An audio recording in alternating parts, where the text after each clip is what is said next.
ಕರ್ನಾಟಕದ ಎಲ್ಲ ಸ್ಪರ್ಧಾರ್ಥಿಗಳಿಗೆ KS career academy YouTube ತರಗತಿಗೆ ಸ್ವಾಗತ. ನಾವು ಪ್ರತಿದಿನದಂತೆ CAR ಮತ್ತು ಪೊಲೀಸ್ ಕಾನ್ಸ್ಟೇಬಲ್ ಹಾಗೂ VAO ಪರೀಕ್ಷೆಗೆ ಸಂಬಂಧಿಸಿದಂತೆ ಪ್ರಾಚೀನ ಭಾರತ ಇತಿಹಾಸದ ಅಧ್ಯಾಯವಾರು ಪ್ರಶ್ನೋತ್ತರಗಳು ಮತ್ತು ಅದಕ್ಕೆ ಸಂಬಂಧಿಸಿದಂತೆ ವಿವರಣೆಯನ್ನು ಚರ್ಚೆಯನ್ನು ಮಾಡ್ತಾ ಹೋಗ್ತಾ ಇದ್ವಿ. ಈಗ ಮುಂದಿನ ಅಧ್ಯಾಯ ವೇದಗಳ ಕಾಲ.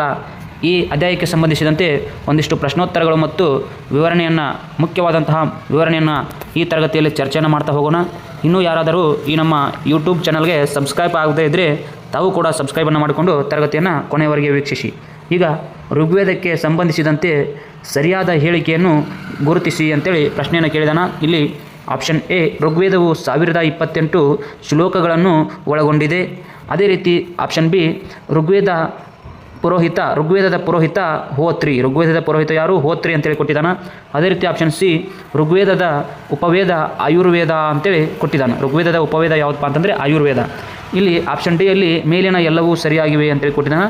ಇದಕ್ಕೆ ಸರಿಯಾದಂತಹ ಉತ್ತರ ಏನಪ್ಪ ಅಂತಂದರೆ ಮೇಲಿನ ಎಲ್ಲ ಹೇಳಿಕೆಗಳು ಕೂಡ ಸರಿಯಾಗಿರ್ತವೆ. ಇಲ್ಲಿ ಋಗ್ವೇದ ಸರಿಸುಮಾರು 1028 ಶ್ಲೋಕಗಳನ್ನು ಒಳಗೊಂಡದ. ಇದರ ಉಪವೇದ ಯಾವುದಪ್ಪ ಅಂತಂದರೆ ಇದರ ಉಪವೇದ ಯಾವುದು? ಆಯುರ್ವೇದ. ಇಲ್ಲಿ ಕೊಟ್ಟಿದೆ ನೋಡಿ ಆಪ್ಷನ್ 3 ಇದರ ಉಪವೇದ ಆಯುರ್ವೇದ. ಋಗ್ವೇದದ ಪುರೋಹಿತನನ್ನು ನಾವು ಹೋತ್ರಿ ಅಂತೇಳಿ ಕರಿತೀವಿ. ಏನು? ಹೋತ್ರಿ. ಋಗ್ವೇದ ಇದು ಸರಿಸುಮಾರು 10 ಮಂಡಲಗಳನ್ನು ಒಳಗೊಂಡದ. ಎಷ್ಟು? 10 ಮಂಡಲಗಳನ್ನು ಒಳಗೊಂಡದ. ಇಲ್ಲಿ ಋಗ್ವೇದದ 3ನೇ ಮಂಡಲದಲ್ಲಿ ಗಾಯತ್ರಿ ಮಂತ್ರವನ್ನು ಕಾಣ್ತೀವಿ ನಾವು. ಎಷ್ಟು?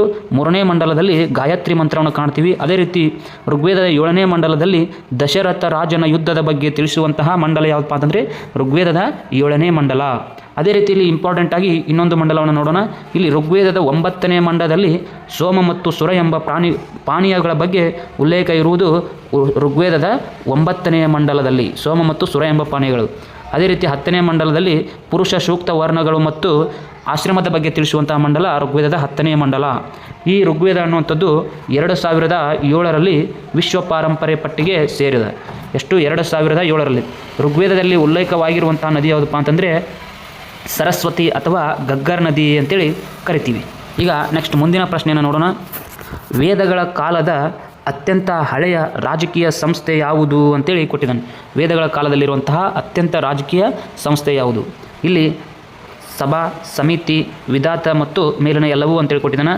ಇಲ್ಲಿ ಸರಿಯಾದಂಥ ಉತ್ತರ ಯಾವುದಪ್ಪ ಅಂತಂದರೆ ವಿಧಾತ ಅನ್ನುವಂಥದ್ದು ಪೂರ್ವ ವೇದಗಳ ಕಾಲದಲ್ಲಿ ಸ್ಥಾಪನೆಯಾದಂತಹ ಮೊದಲ ರಾಜಕೀಯ ಸಂಸ್ಥೆ ಅಂತೇಳಿ ಕರಿತೀವಿ ನಾವು. ತದನಂತರದಲ್ಲಿ ಸಭಾ ಮತ್ತು ಸಮಿತಿಗಳ ಉಗಮ ಆಗ್ತದೆ. ಇಲ್ಲಿ ಇದರ ನಂತರ ವಿಧಾತದ ನಂತರ ಬಂದಂತಹ ರಾಜಕೀಯ ಸಂಸ್ಥೆಗಳು ಅತ್ಯಂತ ಪ್ರಾಚೀನ ಅಂತ ಕೇಳಿದಾಗ ನಾವು ವಿಧಾತ, ಅದರ ನಂತರ ಬಂದಂತಹ ಸಂಸ್ಥೆಗಳು ಯಾವಪ್ಪ ಅಂತಂದರೆ ಸಭಾ ಮತ್ತು ಸಂಸ್ಥೆಗಳು.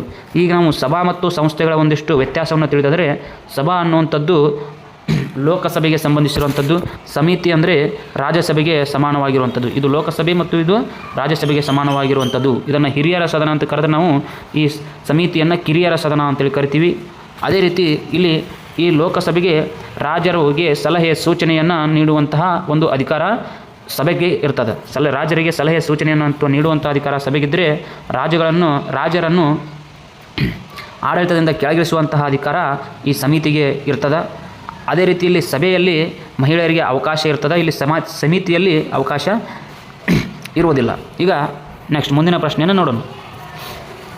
ರಾಜರು ಅಧಿಕಾರ ಸ್ವೀಕರಿಸುವ ಸಮಯದಲ್ಲಿ ಈ ಕೆಳಗಿನ ಯಾವ ಯಾಗವನ್ನು ಕೈಗೊಳ್ಳುತ್ತಿದ್ದರು? ಅಂದರೆ ಪ್ರಾಚೀನ ಕಾಲದಲ್ಲಿ ರಾಜರು ತಮ್ಮ ಸಿಂಹಾಸನವನ್ನು ಏರುವ ಮೊದಲು ಅಧಿಕಾರವನ್ನು ಸ್ವೀಕರಿಸುವಂತಹ ಸಮಯದಲ್ಲಿ ಈ ಕೆಳಗಿನ ಯಾವ ಯಾಗವನ್ನು ಕೈಗೊಳ್ತಾ ಇದ್ದರು ಅಂತೇಳಿ ಪ್ರಶ್ನೆಯನ್ನು ಕೊಟ್ಟಿದ್ದಾನೆ. ಇಲ್ಲಿ ಆಪ್ಷನ್ ಎ ಅಲ್ಲಿ ಅಶ್ವಮೇಧ ಯಾಗ, ರಾಜಸೂಯ ಯಾಗ, ವಾಜಪೇಯ ಯಾಗ ಮತ್ತು ಹಿರಣ್ಯದೇಯ ಯಾಗ ಅಂತೇಳಿ ಕೊಟ್ಟಿದ್ದಾನೆ. ಇಲ್ಲಿ ಸರಿಯಾದಂತಹ ಉತ್ತರ ಆಪ್ಷನ್ ಬಿ, ರಾಜಸೂಯ ಯಾಗವನ್ನು ರಾಜರು ಅಧಿಕಾರ ಸ್ವೀಕರಿಸುವಂತಹ ಸಮಯದಲ್ಲಿ ಕೈಗೊಳ್ತಾ ಇರುವಂತಹ ಯಾಗ. ಅದೇ ರೀತಿ ವಾಜಪೇಯ ಯಾಗಪ್ಪ ಏನಪ್ಪ ಅಂತಂದರೆ ಜನರ ಮೇಲೆ ರಾಜನು ಪ್ರಭುತ್ವ ಅನ್ನುವಂಥದ್ದು ಪ್ರಭುತ್ವ ಸಾಧಿಸುವಂತಹ ಯಾಗ ಯಾವುದಪ್ಪ ಅಂತಂದರೆ ರಾಜನು ಜನರ ಮೇಲೆ ಪ್ರಭುತ್ವವನ್ನು ಸಾಧಿಸುವಂತಹ ಯಾಗ ಯಾವುದಪ್ಪ ಅಂತಂದರೆ ವಾಜಪೇಯ ಯಾಗ. ಅದೇ ರೀತಿ ಇಲ್ಲಿ ಹಿರಣ್ಯದೇಯ ಯಾಗ ಅಂತೇಳಿ ಕೊಟ್ಟಿದ್ದಾನೆ. ಇದು ದಾನ ಧರ್ಮ ಮಾಡುವಂತಹ ಒಂದು ವ್ಯವಸ್ಥೆಗೆ ಸಂಬಂಧಿಸಿರುವಂಥದ್ದು. ಏನು? ದಾನ ಧರ್ಮಕ್ಕೆ ಸಂಬಂಧಿಸಿರುವಂತಹ ಯಾಗ ಯಾವುದಪ್ಪ ಅಂತಂದರೆ ಹಿರಣ್ಯದೇಯ ಯಾಗ. ಅದೇ ರೀತಿ ನೆಕ್ಸ್ಟ್ ಇಲ್ಲಿ ಅಶ್ವಮೇಧ ಯಾಗ ಅಂತೇಳಿ ಕೊಟ್ಟಿದ್ದಾನೆ. ಅಶ್ವಮೇಧ ಯಾಗ ಅಂತಂದರೆ ರಾಜನು ತನ್ನ ಸಾಮ್ರಾಜ್ಯದ ವಿಸ್ತರಣೆಗಾಗಿ ಕೈಗೊಳ್ಳುವಂತಹ ಯಾಗವನ್ನು ನಾವು ಅಶ್ವಮೇಧ ಯಾಗ ಅಂತೇಳಿ ಕರಿತೀವಿ. ಸಾಮ್ರಾಜ್ಯದ ವಿಸ್ತರಣೆಗೆ ಸಂಬಂಧಿಸಿದಂತೆ ಸಾಮ್ರಾಜ್ಯವನ್ನು ವಿಸ್ತರಿಸಲು ರಾಜ್ಯ ಕೈಗೊಳ್ಳುವಂತಹ ಯಾಗ ಯಾವುದಪ್ಪ ಅಂತಂದರೆ ಅಶ್ವಮೇಧ ಯಾಗ. ಈಗ ನೆಕ್ಸ್ಟ್, ಪೂರ್ವ ವೇದಗಳ ಕಾಲದಲ್ಲಿ ಈ ಕೆಳಗಿನ ಯಾವ ದೇವರನ್ನು ಪೂಜಿಸುತ್ತಿದ್ದರು? ಪೂರ್ವ ವೇದಗಳ ಕಾಲದಲ್ಲಿ, ವೈದಿಕ ಕಾಲದಲ್ಲಿ, ಪೂರ್ವ ವೇದಗಳ ಕಾಲದಲ್ಲಿ ಪೂಜಿಸುತ್ತಿರುವಂತಹ ಈ ಕೆಳಗಿನ ಯಾವ ದೇವರನ್ನು ಪೂಜಿಸ್ತಾ ಇದ್ದರು ಅಂತೇಳಿ ಪ್ರಶ್ನೆಯನ್ನು ಕೇಳಿದಾನ. ಇಲ್ಲಿ ಇಂದ್ರ, ಅಗ್ನಿ, ವರುಣ ಮತ್ತು ಮೇಲಿನ ಎಲ್ಲವೂ ಅಂತೇಳಿ ಕೊಟ್ಟಿದ್ದಾನೆ. ಸರಿಯಾದಂಥ ಉತ್ತರ ಯಾವುದಪ್ಪ ಅಂತಂದ್ರೆ ಆಪ್ಷನ್ ಡಿ, ಈ ಮೇಲಿನ ಎಲ್ಲ ದೇವರುಗಳನ್ನು ಈ ಪೂರ್ವ ವೇದಗಳ ಕಾಲದಲ್ಲಿ ಪೂಜೆಯನ್ನು ಮಾಡ್ತಾಯಿದ್ರು. ಇಲ್ಲಿ ಪ್ರಮುಖವಾಗಿ ಇಲ್ಲಿ ಒಂದಿಷ್ಟು ಮಾಹಿತಿಯನ್ನು ತಿಳಿಬೇಕಾದ್ರೆ ನಾವು ಈ ಇಂದ್ರ ಅನ್ನುವಂಥವನು ಸರಿಸುಮಾರು 250 ಶ್ಲೋಕಗಳನ್ನು ಒಳಗೊಂಡಿರ್ತಾವೆ. ಇಂದ್ರನಿಗೆ ಸಂಬಂಧಿಸಿದಂತೆ 250 ಶ್ಲೋಕಗಳು ಕಂಡುಬರ್ತವ. ಎಷ್ಟು? 250 ಶ್ಲೋಕಗಳು ಇಂದ್ರನಿಗೆ ಸಂಬಂಧಿಸಿರುವಂತಹ ಶ್ಲೋಕಗಳು. ಇದನ್ನು ಆಯುಧ ಯಾವುದಪ್ಪ ಅಂತಂದರೆ ವಜ್ರಾಯುಧ. ಇಂದ್ರನ ಆಯುಧ ಯಾವುದು? ವಜ್ರಾಯುಧ. ವಜ್ರಾಯುಧ ಅಂತೇಳಿ ಕರಿತೀವಿ. ಇಂದ್ರನ ಆಯುಧ ವಜ್ರಾಯುಧ. ಈ ವಜ್ರಾಯುಧಕ್ಕೆ ತನ್ನ ಬೆನ್ನೆಲುಬನ್ನು ಕೊಟ್ಟಂತಹ ಋಷಿಮುನಿ ಯಾರಪ್ಪ ಅಂತಂದರೆ ದದೀಚಿ ಅಂತೇಳಿ ಕರಿತೀವಿ. ಯಾರು? ದದೀಚಿ. ಇಂದ್ರನ ವಜ್ರಾಯುಧಕ್ಕೆ ತನ್ನ ಬೆನ್ನೆಲುಬನ್ನು ನೀಡಿದಂಥವನು ಸನ್ಯಾಸಿ ಯಾರಪ್ಪ ಅಂತಂದರೆ ದದೀಚಿ. ಈಗ ನೆಕ್ಸ್ಟ್ ಅಗ್ನಿ ಅಂತೇಳಿ ಕೊಟ್ಟಿದ್ದಾನೆ. ಈ ಅಗ್ನಿ ದೇವರಿಗೆ ಸಂಬಂಧಿಸಿದಂತೆ 200 ಶ್ಲೋಕಗಳು ಕಂಡುಬರ್ತವೆ. ತದನಂತರ ಯಾವಪ್ಪ ಅಂತಂದರೆ ವರುಣ. ವರುಣನಿಗೆ ಸಂಬಂಧಿಸಿದಂತೆ 150 ಶ್ಲೋಕಗಳು ಇಲ್ಲಿ ಕಂಡುಬರ್ತವೆ. ಎಸ್. ಈಗ ಮುಂದಿನ ಪ್ರಶ್ನೆಯನ್ನು ನೋಡೋಣ. ಈ ಕೆಳಗಿನ ಯಾವ ವೇದವು ಯಜ್ಞ ಯಾಗಾದಿಗಳಿಗೆ ಸಂಬಂಧಿಸಿದೆ ಅಂತೇಳಿ ಕೊಟ್ಟಿದ್ದಾನೆ. ಅಂದರೆ ಯಜ್ಞ ಯಾಗಾದಿಗಳಿಗೆ ಸಂಬಂಧಿಸಿರುವಂಥ ವೇದ ಯಾವುದು ಅಂತೇಳಿ ಪ್ರಶ್ನೆ ಕೇಳಿದಾನೆ. ಋಗ್ವೇದ, ಯಜುರ್ವೇದ, ಸಾಮವೇದ ಮತ್ತು ಅಥರ್ವಣ ವೇದ. ಇಲ್ಲಿ ಸರಿಯಾದಂಥ ಉತ್ತರ ಯಾವುದಪ್ಪ ಅಂತಂದರೆ ಯಜುರ್ವೇದ. ಇದು ಯಜ್ಞ ಯಾಗಾದಿಗಳಿಗೆ ಸಂಬಂಧಿಸಿರುವಂತಹ ವೇದ. ಇಲ್ಲಿ ಈ ಯಜುರ್ವೇದಕ್ಕೆ ಸಂಬಂಧಿಸಿದಂತೆ 1948 ಶ್ಲೋಕಗಳು ಕಂಡುಬರ್ತವೆ. ಯಾವುದಕ್ಕೆ? ಯಜುರ್ವೇದಕ್ಕೆ ಸಂಬಂಧಿಸಿದಂತೆ. ಈ ಯಜುರ್ವೇದದ ಉಪವೇದವನ್ನು ನಾವು ಯಜುರ್ವೇದದ ಪುರೋಹಿತನನ್ನು ನಾವು ಅದ್ವೈರ್ಯ ಅಂತೇಳಿ ಕರಿತೀವಿ. ಯಾವುದು?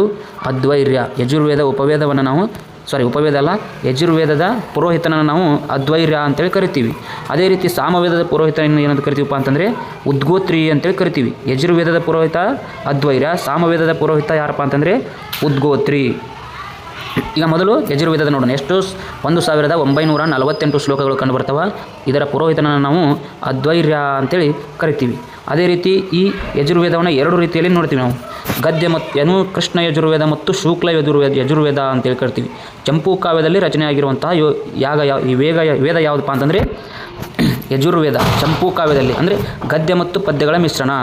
ಇಲ್ಲಿ ಗದ್ಯದಲ್ಲಿರುವಂತಹ ಒಂದಷ್ಟು ಬರವಣಿಗೆಯನ್ನು ನಾವು ಕೃಷ್ಣ ಯಜುರ್ವೇದ ಅಂತ ಕರೆದರೆ, ಪದ್ಯ ರೂಪದಲ್ಲಿರುವುದನ್ನು ನಾವು ಶುಕ್ಲ ಯಜುರ್ವೇದ ಅಂತೇಳಿ ಕರಿತೀವಿ. ಕೃಷ್ಣ ಯಜುರ್ವೇದ ಮತ್ತು ಶುಕ್ಲ ಯಜುರ್ವೇದ, ಗದ್ಯ ಮತ್ತು ಪದ್ಯಗಳ ಮಿಶ್ರಣ.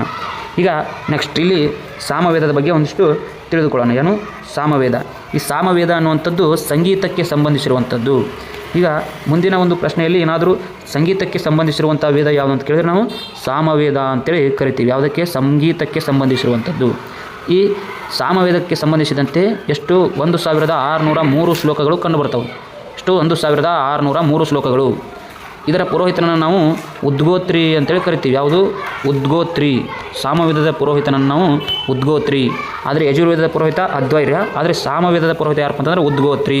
ಇದು ಸಂಗೀತಕ್ಕೆ ಸಂಬಂಧಿಸಿರುವಂತಹ ವೇದ. 1603 ಶ್ಲೋಕಗಳು ಕಂಡುಬರ್ತವೆ. ಅದೇ ರೀತಿ ಇಲ್ಲಿ ಅಥರ್ವಣ ವೇದ ಅಂತೇಳಿ ಕೊಟ್ಟಿದ್ದಾನೆ. ಅಥರ್ವಣ ವೇದ ಇದು ಮಾಟ ಮಂತ್ರಗಳಿಗೆ ಸಂಬಂಧಿಸಿರುವಂತಹ ವೇದ. ಯಾವುದು? ಮಂತ್ರಗಳು, ಮಾಟ ಮಂತ್ರಗಳಿಗೆ ಸಂಬಂಧಿಸಿರುವಂಥ ವೇದ ಯಾವುದಪ್ಪ ಅಂತಂದರೆ ಅಥರ್ವಣ ವೇದ. ಇಲ್ಲಿ ಈ ಅಥರ್ವಣ ವೇದದಲ್ಲಿ ಎಷ್ಟಪ್ಪ ಅಂತಂದರೆ 731 ಶ್ಲೋಕಗಳು ಕಂಡುಬರ್ತವೆ. ಎಷ್ಟು? 731 ಶ್ಲೋಕಗಳು ಈ ಅಥರ್ವಣ ವೇದದಲ್ಲಿ ಕಂಡುಬರ್ತವೆ. ಈ ಅಥರ್ವಣ ವೇದದ ಪುರೋಹಿತನನ್ನು ನಾವು ಅಂಗೀರಸ ಅಂತೇಳಿ ಕರಿತೀವಿ. ಅಥರ್ವಣ ವೇದದ ಪುರೋಹಿತ ಯಾರಪ್ಪ ಅಂತಂದರೆ ಅಂಗೀರಸ ಅಂತೇಳಿ ಕರಿತೀವಿ. ಈಗ ಎಸ್, ಇಲ್ಲಿಯವರೆಗೆ ಏನು ವೇದಗಳಿಗೆ ಸಂಬಂಧಿಸಿದಂತೆ ಪ್ರಶ್ನೆಗಳನ್ನು ನಾವು ಚರ್ಚೆಯನ್ನು ಮಾಡ್ತಾ ಹೋಗಿದ್ವಿ. ಅದೇ ರೀತಿ ಇಲ್ಲಿ ಈ ವೇದಗಳ ಮೇಲೆ ಬರೆದಿರುವಂತಹ ಒಂದಿಷ್ಟು ಬ್ರಾಹ್ಮಣಕಗಳು ಕೂಡ ಕಂಡುಬರ್ತವೆ. ಇಲ್ಲಿ ಋಗ್ವೇದಕ್ಕೆ ಸಂಬಂಧಿಸಿರುವಂತಹ ಬ್ರಾಹ್ಮಣಕ ಯಾವುದು ಮತ್ತು ಎಲ್ಲ ವೇದಗಳಿಗೆ ಸಂಬಂಧಿಸಿರುವಂಥ ಬ್ರಾಹ್ಮಣಗಳನ್ನು ನಾವು ಈಗ ನೋಡೋಣ. ಋಗ್ವೇದಕ್ಕೆ ಸಂಬಂಧಿಸಿರುವಂಥ ಬ್ರಾಹ್ಮಣಿಕ ಯಾವುದಪ್ಪ ಅಂತಂದರೆ ಐತರ್ಯ ಮತ್ತು ಕೌಪೀತಕ ಅಂತೇಳಿ ಕರಿತೀವಿ. ಒಂದು ಐತರ್ಯ ಮತ್ತು ಇನ್ನೊಂದು ಕೌಪೀತಕ ಬ್ರಾಹ್ಮಣಕ. ಅದೇ ರೀತಿ ಯಜುರ್ವೇದಕ್ಕೆ ಸಂಬಂಧಿಸಿರುವುದು ತೈತ್ತರ್ಯ ಮತ್ತು ಶತಪದ ಬ್ರಾಹ್ಮಣಕ. ಈ ಯಜುರ್ವೇದಕ್ಕೆ ಸಂಬಂಧಿಸಿರುವಂತಹ ಬ್ರಾಹ್ಮಣಕ. ಅದೇ ರೀತಿ ಇಲ್ಲಿ ಸಾಮವೇದಕ್ಕೆ ಸಂಬಂಧಿಸಿರುವುದು ಪಂಚವಿಂಶ ಬ್ರಾಹ್ಮಣಕ ಅಂತೇಳಿ ಕರಿತೀವಿ. ಪಂಚವಿಂಶ ಬ್ರಾಹ್ಮಣಕ ಸಾಮವೇದಕ್ಕೆ ಸಂಬಂಧಿಸಿರುವಂಥದ್ದು. ತದನಂತರ ಇಲ್ಲಿ ಗೋಪದ ಬ್ರಾಹ್ಮಣಕ ಅನ್ನುವಂಥದ್ದು ಅಥರ್ವಣ ವೇದಕ್ಕೆ ಸಂಬಂಧಿಸಿರುವಂತಹ ಬ್ರಾಹ್ಮಣಕ, ಗೋಪದ ಬ್ರಾಹ್ಮಣಕ. ಇಲ್ಲಿ ಐತರಿಯ ಕೌಪಿತಕ, ತೈತರಿಯ ಶತಪದ, ಪಂಚವಿಂಶ.